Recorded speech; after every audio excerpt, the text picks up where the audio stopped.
Conta a história, vamos lá. Bom, Quer começar do começo? começaremos então Porque do às vezes começo. filme, o que a gente faz em filme? Já viu um filme desse tipo aqui? Mostra a Exatamente. cena perto do desastre, depois Exato, volta e vai lá do exatamente. começo. Então temos essa cena aqui do avião despedaçado. Vocês já Exato. viram o que aconteceu? Agora vamos contar o começo da história. O começo, bom, eu tinha 21 anos de idade, Hoje tá com... 6.9. Sério? Não parece, Não mas parece tô. mesmo. Esse ano eu faço 7.0. 70, caramba. Exato. E o Paquito com 20 anos parece que tem 30. Não, pois é, eu tinha a idade, exatamente a idade dele. Eu falei com ele está com 21, eu tinha 21 É? anos. Eu tenho uma filha de 21 e uma de 24. A Marina de 21 e uma de 24. 20... 21 21, anos. cara. E aí? E aí o meu sonho, a minha paixão era conhecer Londres, porque eu fazia engenharia na Universidade Católica de Petrópolis. Eu sou do Rio de Janeiro, mas moro em Belo Horizonte há mais de 25 anos. Além de fazer engenharia, eu era músico, era roqueiro. Pô, Inglaterra era... Tocava baixo, tinha bandas. E, pô, a Inglaterra, você imagina, a Inglaterra, década de 70, era a meca do rock and roll, era onde Total. tudo acontecia. E o que aconteceu? Aquelas bandas que eu era fissurado, Led Zeppelin, The Who, Stones, Beatles já tinham terminado. Isso foi em 73. Os Beatles terminaram em 70, o Abbey Road. E aí essas bandas não tocavam, não vinham para a América do Sul, muito menos no Brasil Existia naquele esse negócio tempo. de Não tour tinha, mundial, não tinha. não tinha, né? Eles tocavam lá na Europa e nos Estados Unidos. E eu queria ver esses caras ao vivo e a cores. Os amigos meus que já tinham ido para lá falavam: Ricardo, você é músico, você tem que ir lá para Londres, ver esses caras lá. E eu, porra, naquele tempo, Vilela, você fazer uma viagem internacional era um evento. E era caro pra cacete. Muito caro. E aí economizei meu rico dinheirinho, e era férias de faculdade, julho. Entrei dentro de uma agência da Varig, que ficava lá em Copacabana. Aliás, tinha o Copacabana Palace, e o Copacabana Palace dá frente para a Avenida Atlântica e fundos para a Avenida Copacabana. E tinha um toldozinho que pertencia ao Copacabana Palace que estava lá, Varig. Eu entrei lá na loja e saí de lá com o meu sonho realizado, a passagem para Londres. Poxa. E aí era um Boeing 707 da Varig. Naquele tempo a Varig, a pioneira que eles falavam, era a única empresa que fazia voos internacionais. Não tinha TAM, não tinha Gol, não tinha Transbrasil, era a Varig, era a única. VASP não. Não, VASP era voos domésticos. Tá. Internacional era a Varig. E, porra, era um puta evento você fazer um voo internacional. Normalmente os voos da Varig eram noturnos. De 10 a 1 da manhã saía uma porrada de voo internacional. E o meu voo estava marcado às 23 horas no dia do embarque. Eu, um passageiro de primeira viagem, eu cheguei simplesmente no antigo Galeão, ainda não era o Tom Jobim, era o antigo. Cheguei lá às 5 horas da tarde, só para você ter ideia. Para sair às 11 da noite. Nossa, de medo de perder? Não. Porque é um evento que ele se Não, queria... era um evento. Eu era passageiro de primeira viagem e tinha um motivo também de eu chegar cedo. Eu sempre ouvia falar, as pessoas me falavam, e eu lia, que quando acontecia um acidente aéreo, a cauda traseira do avião era a parte que ficava mais protegida. No Sério? acidente. As pessoas falavam. Isso é verdade ou não? Acontecia isso antigamente.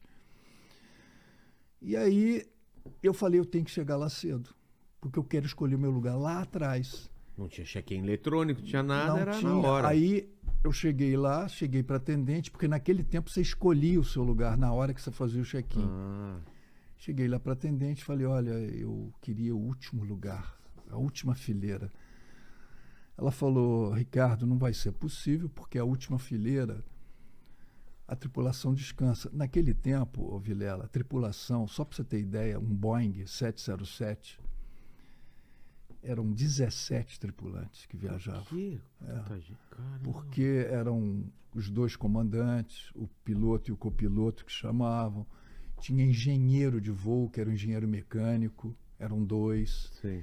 Tinha o pessoal da parte de navegação, navegadores eram dois, porque não tinha, naquele tempo não tinha. Computador. Você navegava pelas estrelas. Nossa, Quando você passava pelo mar ali, você navegava e tinha que fazer altos cálculos para você fazer. Meu Deus. Então tinha esse pessoal. Tinham vários comissários de bordo, tinha o chefe dos comissários. E tinha uma mulher que não era em todo voo, mas nesse voo meu tinha, uma mulher que chamava. Ela normalmente ia à paisana e via como é que estava o serviço a bordo. Ah, entendi. Tipo uma fiscal. Então eram 17, era muita gente. E eles iam sentados lá no fundo. E eles descansavam, revezavam lá na penúltima. E a mulher a atendente falou assim para mim, olha, a última não tem, mas tem a penúltima, fileira 27. Eu falei, só se for agora, é essa que eu quero. E aí entrei. Janela, corredor, meio. Eu estava na janela, mas eu entrei dentro do avião, o avião estava lotado, todas as poltronas ocupadas, só existiam 2 poltronas vagas, que eram 2 poltronas minhas laterais, ninguém viajava do meu lado. Ah, é? Eu estava na janela. Lá atrás, será? Não, o avião lotou e essas 2 poltronas estavam vagas. Depois eu vou contar um caso sobre isso. E aí, para mim, era ótimo, porque, eu sou grandão. Na minha frente viajava um cantor super famoso, que era o Agostinho dos Santos. Era um cantor que seu pai, as pessoas mais velhas conheciam. Ele tinha uma voz maravilhosa, tinha 40 e poucos anos de idade. Do lado dele viajava um cara que estava com ele. Eles iam para um festival. Naquele tempo tinha muito festival da canção, festival internacional. Eles iam para o festival na Grécia. E vira e mexe, o Agostinho inclinava a poltrona e eu, com esses pernões e com as 2 poltronas vagas, mudava de lugar. Para mim era ótimo. E vira e mexe, durante o voo, eu levantava, ia conversar com os comissários, que estavam ali atrás. E fui visitar a cabine 2 vezes. Naquela tempo época podia, né? visitar eu a cabine. Disso. Exatamente. E aí, nessas idas e vindas, eu conversei com uma menina muito simpática, foi lá atrás conversar comigo, ela viajava lá na frente, de nome Rita, 19 anos, depois eu vou falar sobre ela também. E o voo tranquilo. Sem turbulência. Faltando 5 minutos para chegar na escala, era o aeroporto de Orly, naquele tempo Charles de Gaulle foi construído 2 anos depois, só tinha o Orly. Como que era esse avião? Era um avião muito grande? Nessa época, como eram os aviões? Era parecido com o de hoje ou não? Era um avião parecido com o de hoje, um Boeing 707, parecido com o 737 que tem hoje, que voa mais. O 707 eu acho que nem... Não deve ter mais. Não deve ter, mas era um avião super seguro. E o voo tranquilo, e faltando 5 minutos para chegar, o avião já devia estar a uns 2.500 metros de altitude, começou uma fumaça pequenininha atrás de mim na projeção do toalete. No toalete? Na projeção do toalete. O que é projeção do toalete? Foi saindo assim por baixo assim da porta, uma fumaçazinha boba, pequena. Todos nós já estávamos com cinto. O comissário foi lá tentar resolver o problema e eu, não tenho explicação, por puro instinto, tirei o meu cinto, já conhecia bem o caminho, já tinha visitado a cabine 2 vezes, falei, não, vou ficar aqui. Saí e fui andando lá para frente. Todos permaneceram com cinto. Por que você fez isso? Não tem explicação. Falei, não vou ficar aqui. Os caras estão vendo aqui essa fumaça. Eu já tinha visitado a cabine 2 vezes. Falei, vou sair daqui e vou lá para frente. Só que quando eu cheguei lá na frente, o comissário-chefe viu eu andando na direção dele, falou, ô garoto, o que você está fazendo aí em pé, rapaz? Você está passeando aqui no avião? Você não está vendo que o avião está chegando? Todo mundo com cinto? Proibido você ficar aqui. E deu esporro, volta imediatamente para o seu lugar. E eu passei direto do lado dele, não dei a menor pelota porque ele estava falando. E passei, quase que eu atropelo ele. Fui andando para frente, falei, não vou voltar. E aí cheguei lá na frente, já tinham 2 comissários em pé, encostados na divisória da cabine, porque tem a portazinha da cabine e continua a divisóriazinha da cabine, uma parte pequena, e que ele estava ali encostado, os 2.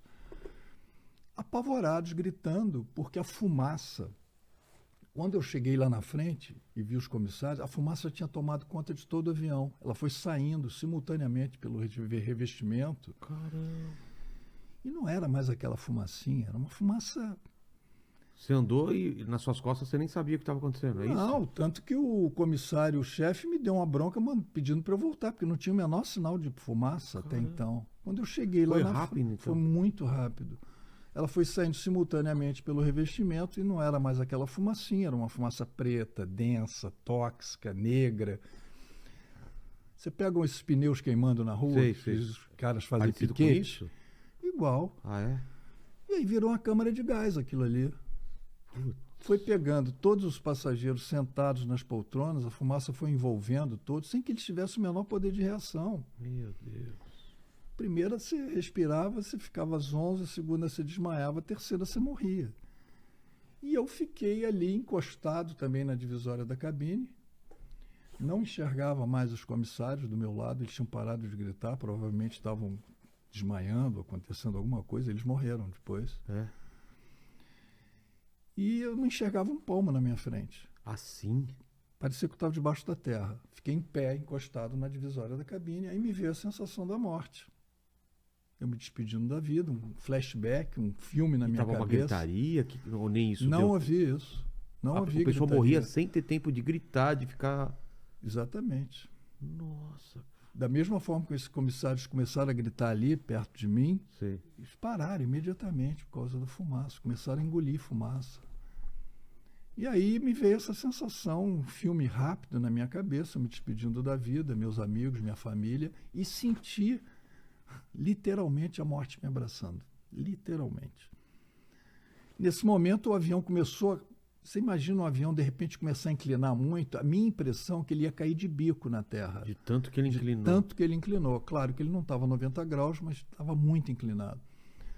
Porque os pilotos, eles perceberam que não dava tempo de chegar no aeroporto, provavelmente o avião ia explodir, e não tinha como descer as máscaras de oxigênio, porque o duto que alimentava as máscaras foi invadido pelo fogo. Aí virou um maçarico, com oxigênio com fogo. E aí eles falaram, olha, a solução vamos ter que arrumar um pouso, algum lugar para a gente pousar. E eles começaram a descer muito. Dentro da cabine foi invadida pela Isso já fumaça. era de manhã ou era à noite? 2 horas da tarde. 2 horas da tarde. Foi invadido pela fumaça a cabine também, eles não enxergavam os instrumentos. Tiveram que abrir a janelinha lateral. E aí começaram a procurar um pouso e eu caí, não consegui me ficar apoiado em pé, caí no chão, de bruços. E aí eles conseguiram fazer um pouso de emergência numa plantação de cebolas. Assim que ele pousou foi um barulho muito, muito louco, ensurdecedor, nunca vi um barulho igual. Ele pegou ainda várias árvores e aí conseguiu parar o bichão lá. Assim que ele parou, eu apaguei, não me lembro mais de nada. Mas você lembra de toda a agitação? De toda a agitação. Foi impacto. Perfeito. Me lembro, eu apaguei. E aí ainda fiquei ali uns 10 minutos dentro daquela fornalha, porque os bombeiros só chegaram 10 minutos depois. Eu queria mostrar uma foto aqui. Pode ir. Essa foto aqui...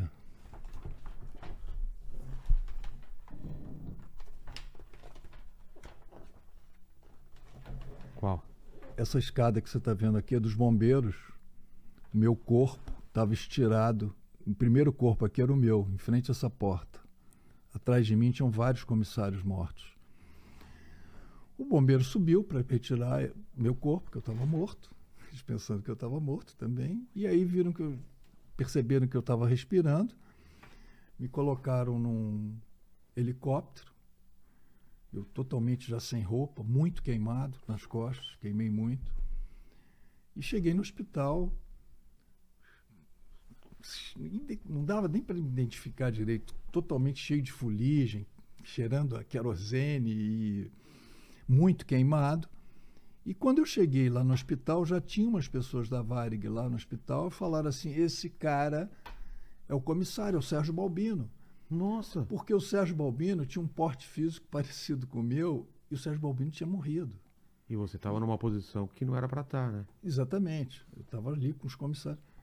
Aí os caras falaram, porra, então vamos comunicar à família do Balbino, que ele está vivo e tal. Então a primeira notícia que saiu para o Rio, lá no Brasil, é que todos os passageiros tinham morrido, alguns tripulantes tinham salvo.